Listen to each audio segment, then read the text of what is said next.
The little girl picked up a poisonous spider, just to break up her parents' relationship and drive away her stepfather. She kept the poisonous spider in a jar. And then something strange happened. Unexpectedly, the spider could imitate the girl's voice. Then, Ellie caught a cockroach and threw it into the jar. At that moment. Cool. However, late at night, the spider quietly took action, but its target was not the girl. It crawled through the ventilation duct and arrived at Ali's grandmother's room. Fortunately, the spider was too small at the moment. It could only eat small things.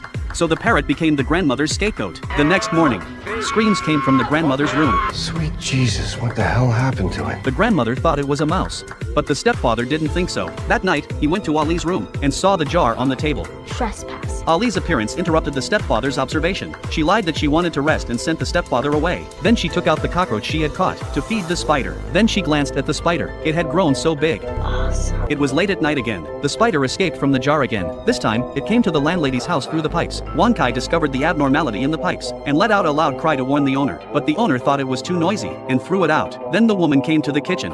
And the spider had already climbed onto her body. She then took out a photo. It turned out that her family had all died in a car accident, leaving her alone. The spider said that this family bond was touching, so I'll send you to reunite with your family. The next day, the stepfather was woken up by Wankai after knocking on the door and getting no response.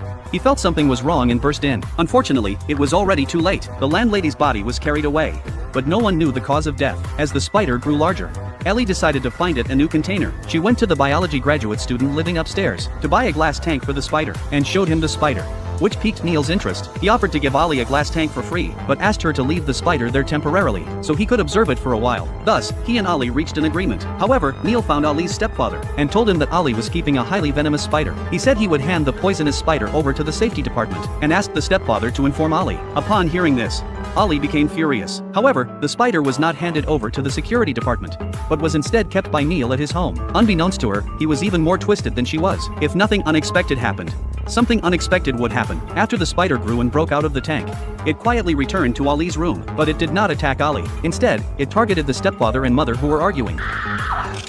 Both parents were killed, but Ali didn't notice. It wasn't until Wansai's commotion that she came out to check, but it was already too late. She shouted for her parents at the pipe opening. The spider heard her and quickly approached her. She immediately blocked the exit with a cabinet. Hiding in the corner, unsure of what to do, she didn't notice what was behind her. At that moment, her 1-year-old brother was also grabbed by the spider. This time, she was truly desperate. Suddenly, she thought of a way to save everyone.